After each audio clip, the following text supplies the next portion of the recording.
عمران نیازی پچھلے 2 دن میں جو کچھ غیر آئینی کام کیا اسمبلی میں، اس کے بعد وزارت عظمیٰ کا منصب کھو چکے ہیں۔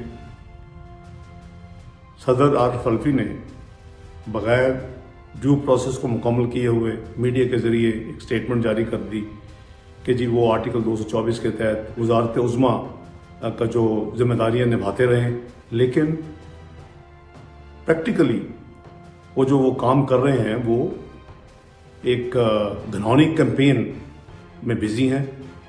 وہ ٹیلی فون کال سنتے ہیں، وہ ساری پلانڈ ہوتی ہیں، ساری پری ریکارڈڈ ہوتی ہیں، ایک ڈرامہ ہوتا ہے اپنے مخالفین کے خلاف، اور اس کے علاوہ وہ اسٹیٹ ریسورسز استعمال کریں جو کہ ان کا نہیں کرنے چاہیے، اور وہ آفیسز استعمال کر رہے ہیں، وہ تمام فیسلٹیز استعمال کر رہے ہیں۔ یہ تمام چیزوں کی جو استعمال ہے اس کا ان کا کوئی جواز نہیں ہے۔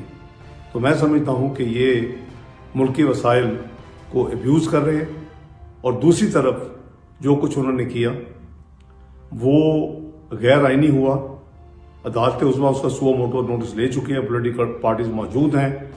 یہ کیا تماشا ہے کہ ایک سو کالڈ وزیر قانون کھڑا ہوتا ہے اور وہ آرٹیکل 5 کہتا ہے جی کہ یہ غداری ہے اور یہ ملک کے ساتھ لائل نہیں ہے، اور ڈپٹی اسپیکر کو الہام ہوتا ہے کہ یہ سب کچھ ٹھیک ہے، وہ آنن فانن ایک وہ فیصلہ سنا دیتا ہے جی میں چونکہ یہ تمام لوگ لائل نہیں ہیں، غدار ہیں، تو میں یہ اس کو ختم کر رہا ہوں۔ یہ تمام کا تمام غیر آئینی کام ہے اور ایک ڈھونگ رچا دیا ہے اور پورے دنیا میں پاکستان کو تماشا بنایا ہوا ہے۔ آئی ہوپ کہ عدالت عظمیٰ جتنی جلدی ہو سکے اس غیر آئینی غیر قانونی کام کو ڈکلیئر کریں کہ یہ انلیگل انکانسٹیٹیوشنل ہے، اور وہ پروسیس دوبارہ فوری طور پہ شروع ہو، ووٹ آف نو کانفیڈنس کے ذریعے عمران نیازی کو نکالا جائے اور نیا وزیر اعظم چن کے پروسیس آئین اور قانون کا آگے لے کے جایا جائے۔ یوٹیوب پر گوگلی ٹی وی دیکھنے کے لیے youtube.com کی سرچ بار میں گوگلی ٹی وی ٹائپ کریں۔